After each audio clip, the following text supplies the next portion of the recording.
Hayyun. Assalamualaikum warahmatullahi wabarakatuh. Wa maghfiratuhu wa ridwanuhu. Oke, sekarang silakan semuanya duduk yang rapi.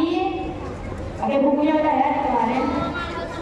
Duduk yang rapi, duduk senyaman mungkin, ya. Duduk senyaman mungkin. Gak ada suara berisik apapun. Kita bisa mendengarkan materi tentang kesehatan remaja dan reproduksi. Waktu dan mic kami persilakan.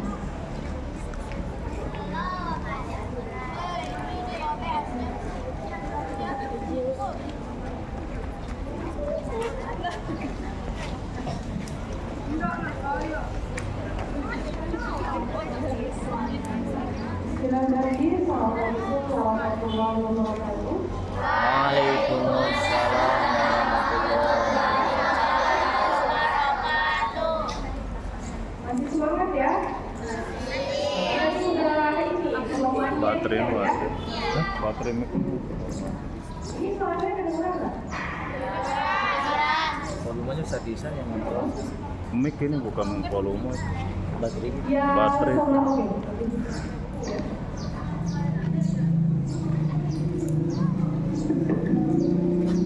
Yang paling barat bisa mendengar suara? Bisa ya? Cek 1 2 1 1. Oke, sebelum kita memulai materi hari ini, kita akan bacakan dulu ya riwayat hidup dari kakak yang ada di depan. Sebutnya kakak karena ini memang alumni ya, alumni MTS Warisan PDI Pancar. Oke, kita mulai. Nama Dr. Siti Nurul Muhawam, tempat tanggal lahir Kota Raja 5 Mei 1994, umur 30 tahun, alamat lingkungan Pekarsari Sarteja. Adapun riwayat pendidikan beliau adalah SD 1 Kota Raja tahun 2007, MTS Mualimat NWI Pancor tahun 2010, kemudian MA di MA Mualimat NWI Pancor tahun 2013, kemudian pendidikan S1-nya ditempuh di Fakultas Kedokteran Universitas Mataram di tahun 2019 sampai 2021. Pengalaman kerja beliau dari tahun 2022 sampai tahun 2023 sebagai dokter umum di instansi klinik tentara, dan dari tahun 2023 sampai sekarang sebagai dokter umum di Puskesmas Rongkong. Ada di sini yang bercita-cita sebagai dokter? Banyak ya. Oke, sekarang harus diperhatikan dengan seksama materi ini dan dicatat. Karena nanti di akhir sesi seperti biasa kita akan tanya jawab juga ya. Siap ya? Oke, untuk meningkat waktu dan tempat kami silakan.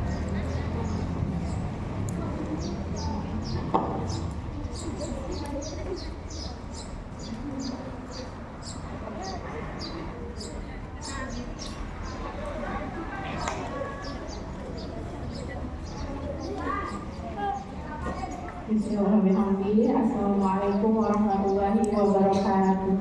Waalaikumsalam warahmatullahi wabarakatuh. Alhamdulillahirabbil alamin wassalatu wassalamu ala asyrofil anbiya'i wal mursalin sayyidina wa maulana Muhammad wa ala alihi wa sahbihi ajma'in, amma ba'du.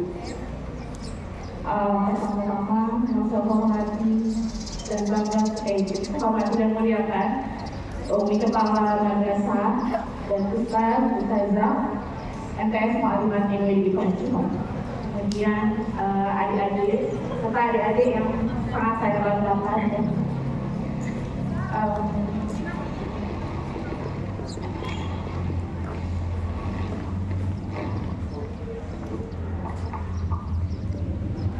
Ini mau duduk atau saya berdiri di rumah? Berdiri ya, biar ini ya jelas ya. Terus enggak? Jangan terus. Jadi sekarang saya akan menyampaikan sedikit tentang Ini udah kasih tahu, ini mau baca. Nenek kan? Jangan. Terus dia Pemirsa yang pembaca. enggak. Tugas saya berbicara di depan adik-adik Ya perlu ya. sebanyak Kan ini. dekat. Biasanya saya berbicara dengan Sedikit ibu-ibu tapi membawa anak-anak. kualitasnya bagus. Ya, jadi saya grogi sebentar ya. Nah, jangan Oke, saya masih dekat lalu ini. Masih pinung pembaca. jadi sekarang saya sedikit menyampaikan tentang kesehatan remaja dan kesehatan reproduksi. Nah, adik-adik ada yang tahu nggak kesehatan reproduksi itu apa? Reproduksi itu apa? Ada yang tahu? Ya, belum tahu ya, belum ada yang baca ya. Ya. Jadi kan di SD juga pernah belajar biologi kan? Belajar? Enggak. Biologi belum ada? Oke. IPA, belajar ya. Nah, di sana pasti membahas tentang reproduksi. Nah, jadi kan adik-adik ini punya sistem reproduksi ya semuanya ya. Nah, berarti perempuan dan laki-laki berbeda ya. Jadi adik-adik sekarang perempuan semua cantik-cantik semua ya. Jadi kesehatan reproduksi adalah yang pertama reproduksi adalah jadi reproduksi merupakan organ-organ yang berperan penting dalam perkembangbiakan dan dalam proses memperbanyak keturunan. Nah, adik-adik ini dari Hasil. semua dari sistem reproduksi ini semua. Saya Ustaz semua ya. dari berasal dari sistem reproduksi ya. Nah, jadi ada reproduksi, ada organ-organ yang ada di reproduksi kita. Kemudian ada organ yang yang termasuk organ yang termasuk dalam reproduksi itu ada dua, ya, internal dan eksternal. Ya, internal, eksternal yang pertama. Eksternal itu kelihatan nggak? Adik-adik kelihatan ya? Organ-organ reproduksi yang eksternal itu harus yang terlihat, ya. Nah, adik biasanya kalau mandi ada memegang ya, memegang alat reproduksi, ya, memegang ya. Nah, itu ya secara eksternal, ya. Yang teraba itu adalah yang eksternal. Kalau yang berada di kalau organ termasuk yang internal itu yang berada di dalam, jadi nggak terlihat ya. Jadi organ-organ reproduksi ada dua, eksternal dan internal ya. Ingat-ingat ya. Jadi kalau yang mungkin nanti tidak perlu dijelaskan, yang internal itu yang mana, yang eksternal itu yang mana ya, karena mungkin adik-adik belum bisa masuk ke logika, maksudnya tidak bisa membayangkan ya. Yang eksternal aja yang bisa dibayangkan bisa ya, karena setiap hari itu yang dipegang, setiap hari itu yang dicuci ya. Oke. Nah, terus selanjutnya kesehatan reproduksi. Kesehatan reproduksi itu adalah sehat secara fisik, mental, dan sosial yang terkait dengan reproduksi. Nah, yang pertama sekarang sehat secara fisik. Sehat secara fisik itu maksudnya ya yang terlihat ya, fisik yang pertama. Secara fisik itu termasuk dalam berapa kali mandi dalam sehari? 2 kali. Ada yang 3 kali? Ada yang 4 kali? Minimal 2 kali ya. Ya, minimal 2 kali.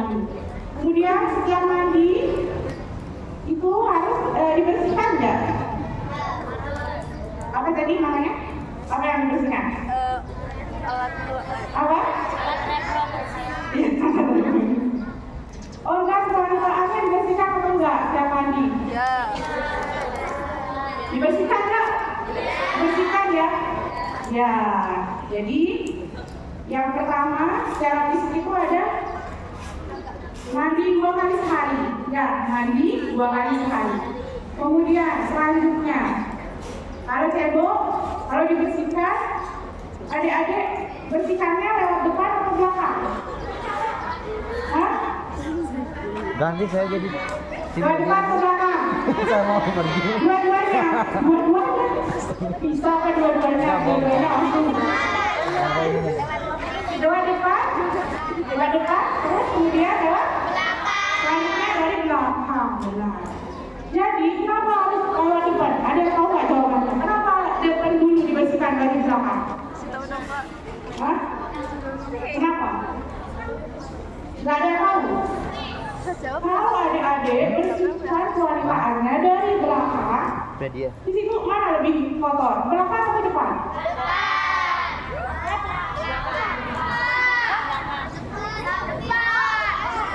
Yang paling kotor yang mana? Yang paling kotor? Belakang ya? Makanya di sana adik-adik, iya kan? Ya, ada kotoran di sana ya. Selalu ada kotoran. Walaupun adik-adik tidak BAB, selalu nempel di sana kuman bakteri ya. Sama juga halnya dengan yang belakang. Tapi yang harus dijaga kebersihannya, yaitu yang tidak, yang di depan ya, yang di depan. Jadi kenapa dibersihkan lewat depan, kemudian ke belakang, agar kuman dan bakteri. Nah, adik-adik kalau bersihkan lewat belakang, nanti kuman dan bakterinya maju ke depan. Ya, nah jadi kalau dibersihkan harus lewat depan, biar dia kuman dan bakterinya sekaligus nanti dibersihkan lewat belakang. Ya, nah jadi harus lewat depan dulu ya adik-adik ya, baru lewat belakang ya dibersihkannya ya. Nah selanjutnya adik-adik kalau pakai celana dalam berapa kali nih di dalam sehari? Hah? 4, 5? Berapa kali ya? Sesuaikan tempat. 3 kali. Saya mau masuk sebentar. Jadi mengganti celana dalam yang normal itu 2 sampai Cuman gini-gini. ya. Menyesuaikan. Jadi harus diganti celana dalam. Mandi 2 kali sehari. 1 Bentar, kali saya mau mandi masuk perpus. pagi ya. Diganti nggak celana dalamnya yang tadi malam dipakai? Iya dong. Ganti ya. Nah berarti sesuai. Jadi kalau udah 2 kali mandi, berarti 2 kali ganti celana. Kecuali adik-adik di sini udah menstruasi semua? Iya dong. Ada yang belum? Ada yang belum. Ada yang belum? Oke, nggak apa-apa. Jadi dia sudah menstruasi sekarang. Udah. Kakak tanya yang sudah menstruasi. Berapa kali ganti pembalut? Nggak kehitung. Berapa kali ganti pembalut? 3 kali tergantung ya. Tergantung banyak darahnya ya. Kalau banyak darahnya harus diganti setiap 4 jam ya. Harus diganti setiap 4 jam ya. Jadi jangan biarkan darah menstruasinya itu tetap dipakai, tidak diganti sobeknya ya. Ya, jadi kalau pembalutnya itu harus diganti setiap 4 jam.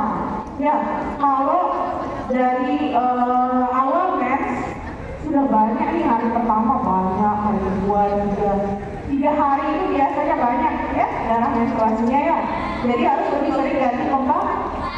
Iya, kalau tidak diganti pembalutnya itu, nah darahnya kan menumpuk nih di pembalutnya itu yang buat kewanitaannya tidak sehat ya, tidak sehat. Jadi banyak iritasi ya, gatal-gatal, nanti nggak bisa pakai celana dalam kalau sudah iritasi kewanitaannya ya.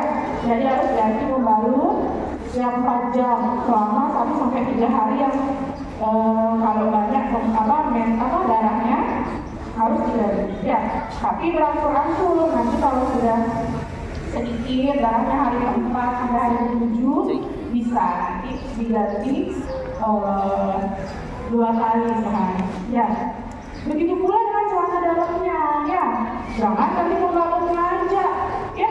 celana dalamnya juga harus sudah diganti ya kalau sudah menstruasi. Nah, selanjutnya tadi apa aja? Masih ingat? Kesehatan fisik ada yang pertama apa tadi? Mandi 2 kali. Mandi 2 kali sehari. Kemudian yang kedua, terus yang ketiga membersihkan apa? Depan, iya ya. Kemudian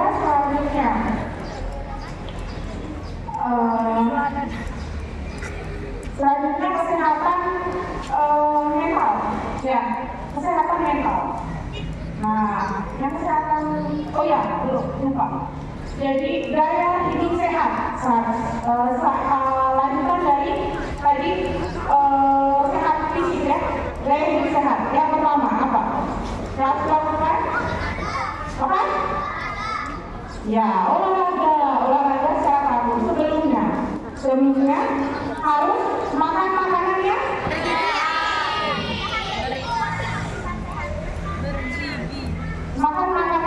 sehat dan bergizi. Ya, di sini adik-adik suka jajan apa di sini biasanya? Bakso, gorengan, ya biasanya.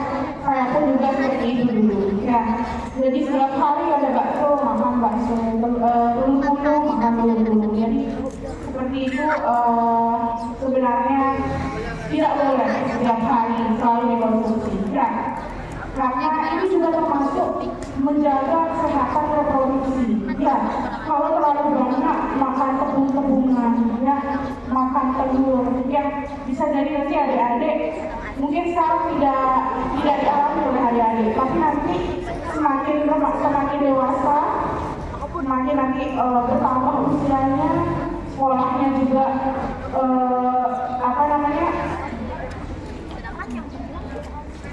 dia semakin tinggi sekolahnya, jadi nanti akan mengalami gejala yang seperti apa? Seperti keputihan, ya, keputihan yang berlebihan, terus apa lagi? Badannya juga melebar. Ya, terus pokoknya ada beberapa penyakit yang bisa dirasakan ya kalau terlalu sering mengkonsumsi makanan yang ya. Jadi kalau bisa adik-adik mengurangi makan makanan yang No problem. berminyak, terus mengandung banyak tepung, telur, ya. Juga gatal nanti ya. Biasanya yang di asrama yang mengalami seperti itu ya.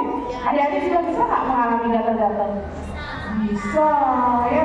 Jadi kalau terlalu banyak, terlalu berlebihan juga dilarang ya.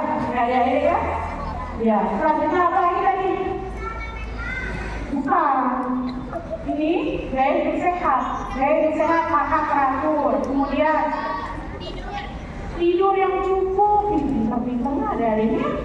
Tidur yang cukup. Nah, kalau begadang ini biasanya suka begadang kan nih adik-adik? Begadangnya ngapain sih?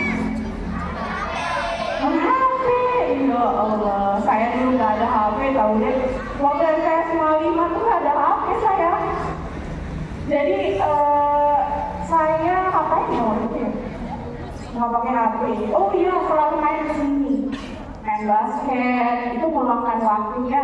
Karena sekarang makin canggih, jadi adik-adik semua punya HP semua ya. Tapi boleh nggak pegang HP, bawa HP ke sekolah? Nggak boleh ya. Nggak boleh pegang HP di sekolah ya. Iya. Jadi kalau adik-adik selalu begadang, jadi jam tidur yang sehat itu dari jam berapa sih adik-adik? Tahu? Ya? Jam 10 ya. Jam 10 ya. Jadi adik-adik waktu tidur yang sehat itu dari usianya adik-adik sekarang ini 7 sampai 8 jam. Ya, tidur yang sehat. Kalau sudah dewasa, makin bertambah usianya, itu akan bertambah jam tidurnya ya, maksudnya jam tidur yang sehat itu sesuai dengan usia ya. Kalau sudah tua ya, kalau lansia lebih dari 60 tahun usianya, dia akan waktu tidurnya semakin sedikit ya.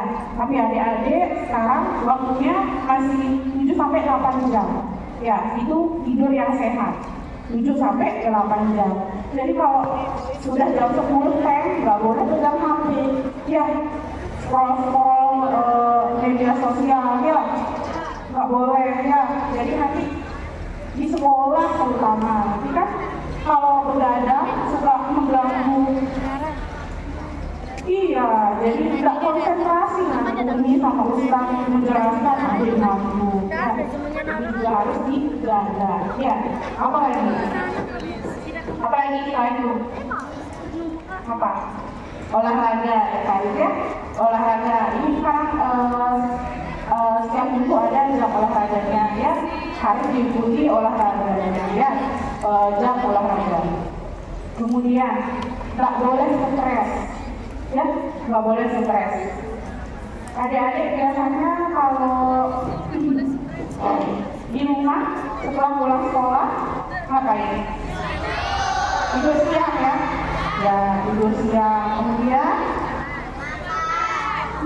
terus kemudian apa? Main mandi, terus sekolah ya. Terus kalau sudah malam hari ngapain? Kalau sudah malam hari belajar dulu, nggak belajar dulu, terus belajar lagi ya. Jadi adik-adik sekarang kan udah tinggi ya, maksudnya sekolahnya sudah semakin apa namanya meningkat. Sekarang udah nggak SD lagi ya, udah nggak SD lagi, sekarang sudah berubah ya, sudah masuk SMP. Jadi apa yang adik-adik biasa lakukan waktu SD harus diubah ya. SD itu sama juga, sama nggak? Sama nggak sehari-hari adik ngapain sama nggak sama waktu SD? Beda ya, beda ya. Jadi kalau sudah kalau sudah SMP harus berubah. Nah, apa yang berubah? Jadi perilakunya harus berubah ya, harus lebih baik, sopan, nurut sama orang tua. Kalau ada yang membuat ada stres, pemikiran, cerita ke siapa? Allah. Cerita ke siapa? Cerita ke orang tua yang pertama, orang tua ya. Nggak boleh menutup-nutupi masalah ya. Jadi harus cerita ke orang tua ya. Nggak boleh kalau ada masalah, ada pendam sendiri. Atau cerita ke temannya belum tentu bisa dipercaya ya. Ya, jadi cerita yang pertama itu harus cerita ke orang tua dulu. Apa yang adik-adik rasakan, alami, walaupun itu tidak berat ataupun itu menyenangkan, harus cerita ke orang tua ya. Ya, jadi mulai dari cerita yang senang-senang dulu.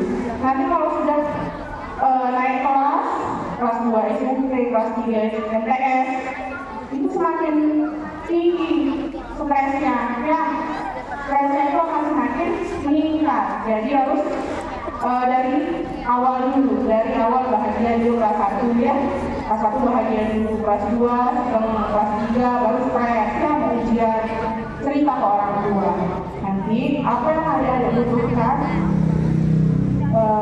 insya Allah bisa dituruti oleh orang tuanya ya. Jadi itu mengelola stres yang baik harus cerita, terutama ke orang tua. Kemudian selanjutnya apa lagi? Mencari teman sebaya yang ya, iya, yang membawa ke hal yang positif ya. Kalau teman-temannya ngajakin yang tidak baik, masa adik-adik mau ikut? Ya, diajakin malam-malam ada pergi ke taman, ke tugu, mau nggak? Iya, harus cari teman yang membawa hal yang positif ya. Jadi kalau misal ada teman-temannya yang ngajaknya yang ke hal positif itu seperti apa sih adik-adik? Belajar ngaji atau bisa mengembangkan hobi-hobi yang positif adik ya, bisa diajak misal ayo kita belajar, ayo kita les bahasa Inggris, misal adik suka bahasa Inggris, ayo kita belajar matematika gitu ya. Jadi harus berteman dengan teman yang baik ya, berteman, cari teman yang baik. Kemudian selanjutnya apa lagi adik-adik? Udah, itu aja. Hah? Cukup nggak? Udah lelah? Udah pagi-pagi nanti. Hah? Kesehatan apa lagi tadi? Sosial. Nah itu termasuk sosial kan tadi ya. Jadi sosial, berteman, mencari teman yang baik ya. Kemudian tidak percaya dengan hal-hal yang berbau hoax ya. Ya, harus cari kebenarannya dulu. Biasanya nih adik-adik aktif di TikTok, ada punya TikTok, Instagram, Facebook ya. Jadi kalau ada informasi yang belum jelas, belum tentu benar, harus cari tahu yang sebenarnya ya. Misalnya, kan ada cewek ini make up-an, lipstikannya ya pakai apa namanya ini, pensil alis. Nah, ini nanti ada pengumuman kalau semisal produk ini akan membuat Anda putih dalam sehari. Percaya nggak?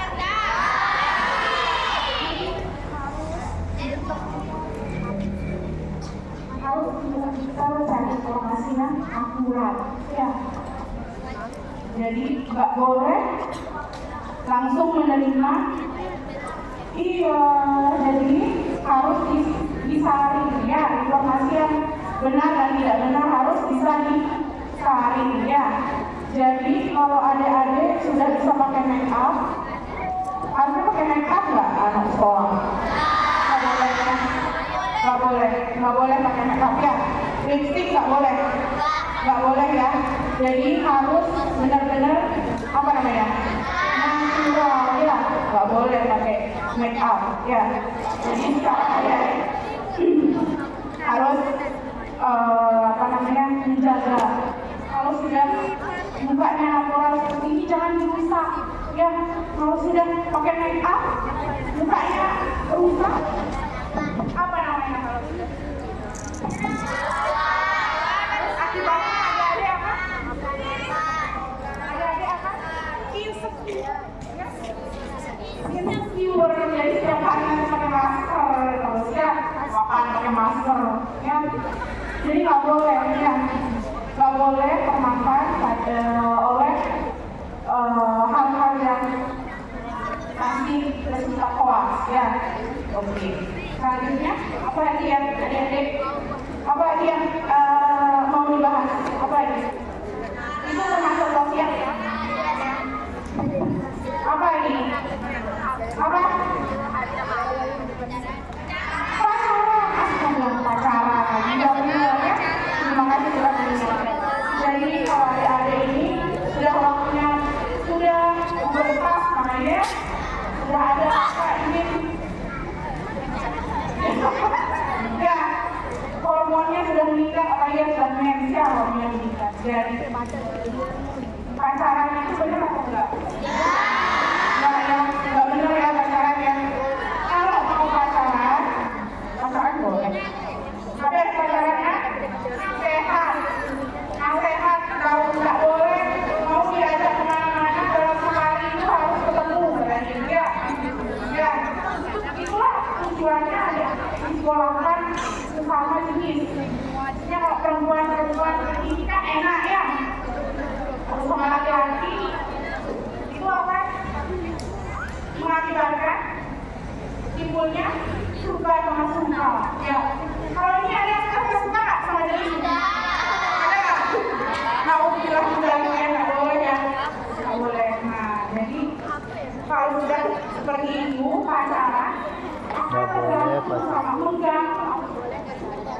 ketergantungan sama pacar Ya, itu juga akan menjaga merusak mental. Ya, itu juga merusak mental. Nah, kalau sudah ketergantungan, fokusnya, ingatnya waktu belajar pacarnya, terus yang digambar di buku pacarnya, yang ditulis namanya pacarnya gitu. Ya, jadi harus apa? Dihindari. Ya, harus dihindari yang ya. Jadi sebelum adik-adik terpapar harus dihindari. Jangan dulu pacaran ya. Jangan dulu pacaran. Sekarang kan masih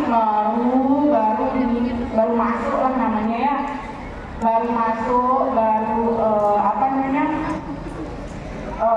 memulai ke tahap yang selanjutnya harus lebih baik lagi ya, nggak boleh pacaran, nggak boleh ya. Ya, ini ada OSIS ya, sekarang nggak? Ada yang mau tanya? Oke. Adik-adik ini cukup sekian dari pembahasan untuk kesehatan remaja dan kesehatan reproduksi. Sudah paham adik-adik ya? Sudah paham? Semoga bisa praktikkan di rumah ya. Jadi harus dijaga kebersihannya ya. Ya, sebelum melakukan sesuatu atau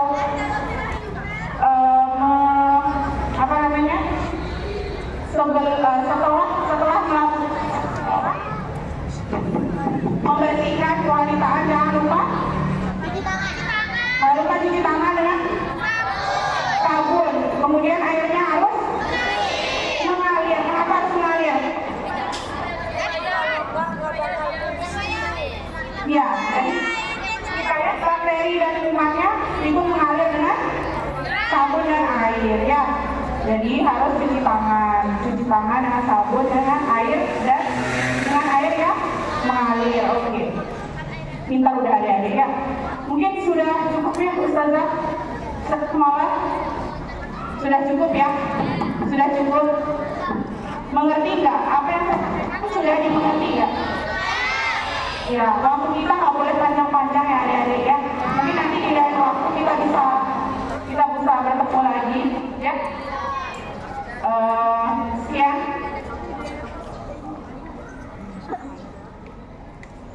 Oh boleh. Ya. Sekian terima kasih atas perhatiannya di adik yang saya banggakan. Terima kasih. Wassalamualaikum warahmatullahi wabarakatuh.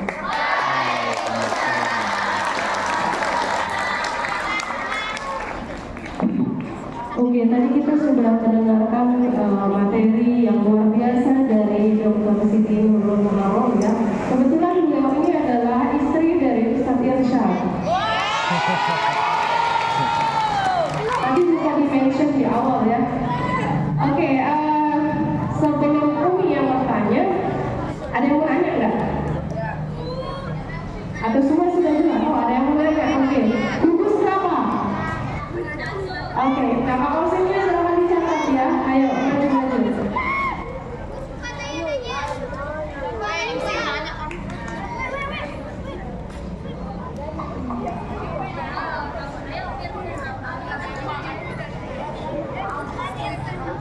Nih, menghadap.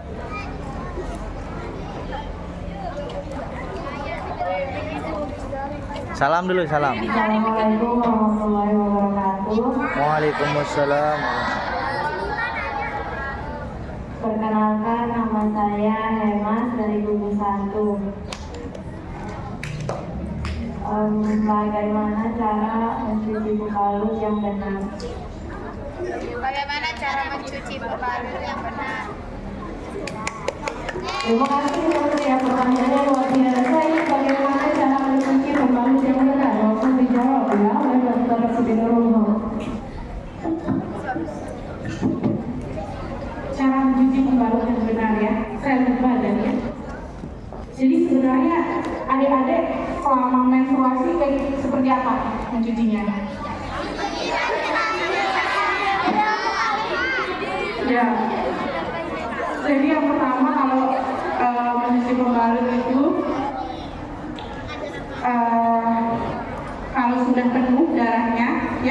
kalau sudah penuh darahnya di pembalut harus bersihkan darahnya dulu. Ya, harus dibersihkan dengan air ya, air yang mengalir ya. Jadi supaya darahnya itu yang banyak di pembalutnya itu biar ikut air yang mengalir ya. Setelah itu harus sampai bersih darahnya ya, sampai bersih darahnya. Kemudian kalau sudah lumayan bersih di pembalutnya itu dikemanain pembalutnya biasanya? Ya, harus disatukan. Semua pembalutnya yang dipakai sebelumnya itu harus disatukan jadi satu. Ya, dijadikan satu sampai nanti selesai menstruasi. Ya, biasanya dulu kita pakai ini ya, belum punya pembalut, jadi kita pakai kain ya, pakai kain, kemudian ya udah cuci biasa, dibersihkan darahnya, kemudian dicuci. Ya, kita pakai lagi nanti kalau mens selanjutnya. Nah, sekarang pembalutnya itu harus dibersihkan dulu ya, dibersihkan dulu dari darahnya yang tadi banyak ya, dibersihkan dulu, dijadikan satu, kemudian nanti bisa dibuang. Nanti kan pembalutnya itu kalau sudah di tempat sampah dia bisa mengering, kemudian bisa nanti dibakar. Kalau adik-adik tanam pembalutnya itu di sana, kalau biasanya kan dulu diajarkan kalau pakai pembalut ditanam ya, nggak boleh ditanam, nggak boleh ya. Jadi nanti merusak apa namanya? Iya, jadi nanti tanaman yang harusnya tuh gagal tumbuh ya, karena proses apa namanya, penguraiannya penguraian itu kan terganggu ya, tanah yang diuraikan itu akan terganggu ya, tidak bisa tumbuh tanaman ya. Jadi normalnya pembalutnya harus dibersihkan, kemudian dijadikan satu, nanti bisa dibakar ya, nggak boleh. Jadi nanti sampah-sampah yang sampah kan ada di pembagian sampah-sampah ya, organik dan non organik. Termasuk apa pembalutnya? Anorganik. Apa? Nggak bisa diurai ya? Nggak bisa diurai. Berarti apa? Anorganik. Iya, jadi nanti dipisah. Biasanya ibu-ibunya di rumah kalau telaten membersihkan nanti bisa dipisahkan mana yang organik dan non organik. Ya, jadi nanti bisa dibakar. Ya, nggak boleh dibuang sembarangan. Ya, apalagi dimasukkan kloset biasanya. Ya, nggak boleh ya.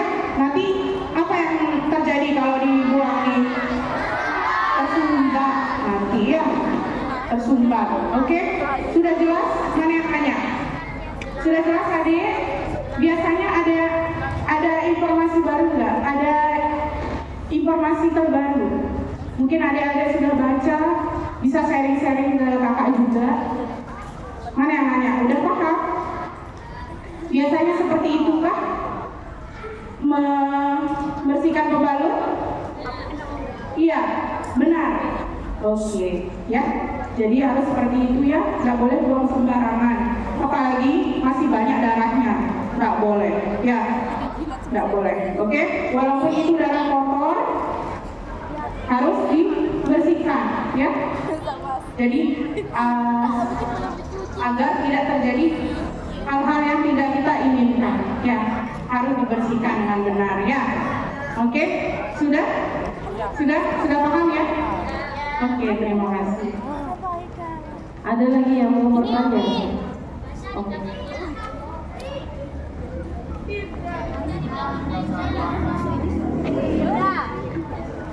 Assalamualaikum warahmatullahi wabarakatuh. Waalaikumsalam warahmatullahi wabarakatuh. Ustazah yang mau nanya, kenapa alat reproduksi itu penting banget untuk dibersihkan? Perkenalkan, nama dia Firda Aulia, bisa dipanggil Firda, dari gugus 3 Siti Aisyah.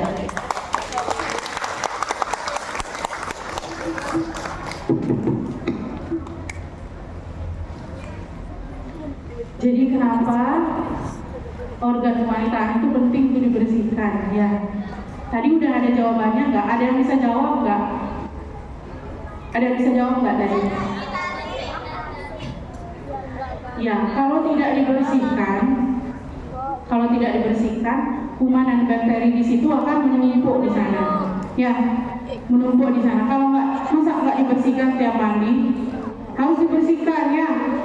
Jadi kalau nggak dibersihkan, maaf Ustadz, jadi kan di daerah kewanitaan ada, kalau tanda-tanda pubertas sudah ada muncul apa? Tumbuh apa tumbuh? Ya, ada tumbuh rambut ya. Nah kalau tidak dibersihkan, apa yang dirasain? Kira-kira ada yang ngerasain apa kalau nggak dibersihkan? Apalagi di sana rambut. Iya, ya. Jadi akan menumpuk kuman dan bakteri di rambutnya.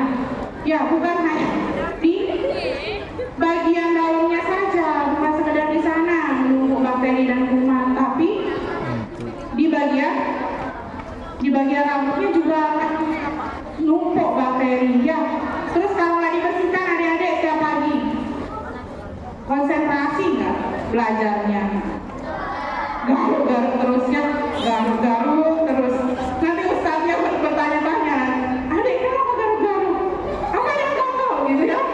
Padahal udah jelas tadi garuk apa. Tapi ustaznya ini ya pura-pura bertanya ya. Jadi kalau nggak dibersihkan seperti itu ya adik-adik ya. Logikanya bisa nggak? Ya, kalau nggak dibersihkan apa? Iya, menumpuk bakteri kuman di sana ya. Ya, oke? Udah jelas? Ya, udah jelas ya? Sederhana jawabannya ya. Tapi harus dipahami ya. Kenapa harus dibersihkan? Jadi normalnya ya memang harus dibersihkan. Ya. Oke, kalau lagi menstruasi dibersihkan enggak? Ya memang harus dibersihkan. Kalau nggak dibersihkan waktu menstruasi gimana? Darahnya akan nempel-nempel. Ya, apalagi ya udah ada rambut banyak. Ya, mohon maaf ya. Kalau udah ada rambutnya banyak, di sana banyak darah. Lengket-lengket. Nyaman nggak adik-adik? Nyaman nggak? Enggak kan? Iya ya. Jadi seperti itu jawabannya. Mana yang nanya? Udah paham nggak? Sudah ya. Jadi ya penting sekali ya. Organ-organ yang di luar, organ-organ reproduksi yang bagian eksternal itu akan mempengaruhi bagian yang internal. Ya, kalau tidak dibersihkan kuman-kuman bakteri menumpuk, dia akan masuk ke bagian yang internalnya. Itu yang akan menyebabkan gangguan reproduksi. Ya. Jadi nanti banyak menimbulkan banyak keputihan ya. Keputihannya tidak normal. Kalau sudah tidak normal, nggak boleh nggak diobati ya. Jadi yang normalnya itu keputihan tuh warna putih, namanya keputihan yang warna putih. Tapi kalau sudah berubah warna, jadi harus diobati. Jadi kalau sudah tidak pernah dibersihkan akan berakibat seperti itu ya. Banyak keputihannya berwarna kehijauan seperti adik-adik pakai hijau. Jadi harus minum obat kalau sudah berwarna perubahan warna ya pada keputihannya ya. Tapi semoga adik-adik di sini nggak ada yang keputihan dulu ya, jangan dulu ya. Nah, jadi yang utama harus dibersihkan ya. Oke. Nah, kalau sudah selesai dari buang air besar, buang air kecil, harus dikeringkan. Itu juga kalau masih basah-basah, ada pakai celana dalam, bisa juga menimbulkan menambah bakteri kuman di bagian kewanitaannya. Jadi harus dikeringkan dulu, pakai tisu boleh, pakai handuk boleh, handuk yang bersih tapi ya harus nggak boleh dipakai oleh teman yang lain, handuknya harus khusus ya, khusus kewanitaan sendiri. Nanti kalau ada temennya gatal-gatal kewanitaannya, terus adik pakai handuknya ikut gatal juga nanti ya. Jadi sebelum BAB, setelah BAB dan BAK harus dikeringkan dulu daerah wanitanya, baru pakai celana dalam, ya. Oke, ya, ya. Oke, terima kasih. Sudah cukup ini. Oke, terima kasih kepada dua penanya tadi. Berhubung waktu, kita akhiri materi kita mengenai kesehatan remaja dan kesehatan reproduksi hari ini ya. Oke. Sekian, wassalamualaikum warahmatullahi wabarakatuh. Waalaikumsalam warahmatullahi wabarakatuh.